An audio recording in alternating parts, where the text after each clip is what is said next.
I'm Jack Camille, I'm a financial advisor here at Harrison Brook, and today I'm going to talk to you about transferring a workplace pension to an international SIPP. A workplace pension is a pension scheme that's been previously set up by your employer, so you will have made contributions yourself out of your salary, usually on a monthly basis, which will receive tax relief, and your employer will match this or pay slightly more. There are two types, defined contribution or defined benefit. Specifically, we're going to focus on defined contribution. So general rule of thumb is the older the pension, the more unlikely it is that you can access it as an expat. So usually pre-2010, the answer would be no.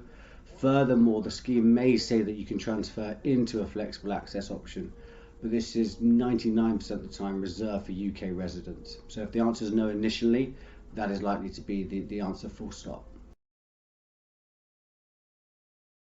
Two key reasons would be for access and for ongoing management. So key benefits would include flexible access from the age of 55, complete control over how and when you access those pension monies, whether it's regular income or on an ad hoc basis. Ongoing management through a regulated advisor. You can have a strategy implemented for fund allocation, again to meet your short, medium and long-term goals. Protection, as the pension stays in the UK, it's still regulated by the Financial Conduct Authority, falls under the Financial Services Compensation Scheme and full UK pension legislation. Fund range, it's extensive, so you can invest in pretty much anything. Passive funds, active funds, niche areas, debt or stock. You're not limited. Currency is multi-currency, so if you're living abroad, there's always going to be a currency risk of spending in a different currency to the one your pension monies is held in. We can convert within an international SIPP and furthermore pay out in that currency for you. It's UK compliant, so if you did return to the UK, there's no need to change anything, and it can pay out in line with the payroll system. It's a very low cost. They start from as little as £0 setup and £180 ongoing. There's no overseas transfer charge, so if you live outside of Europe, Accurix would incur a transfer charge of 25%, and as your money's staying in the UK, this doesn't. And you can consolidate. Consolidate two or more pensions into one place, reduce costs, have a strategy implemented. Those are the key benefits.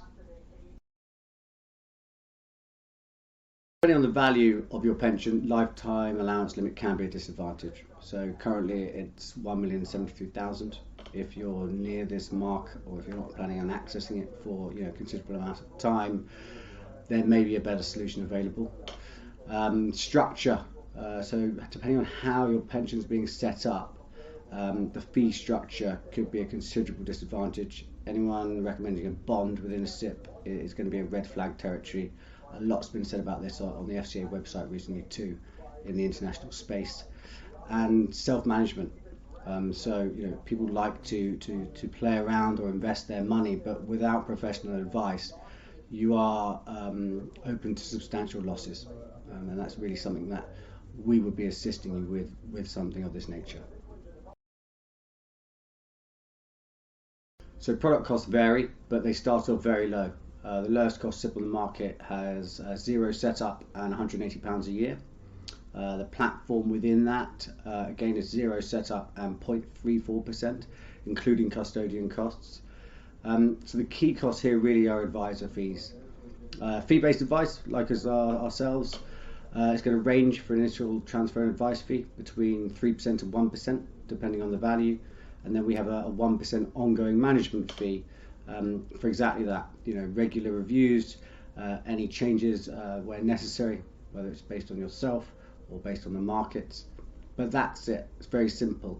Commission-based advice, of course, is far more opaque and has a number of costs involved, whether it's the bond provider paying out the money, the funds paying out the money.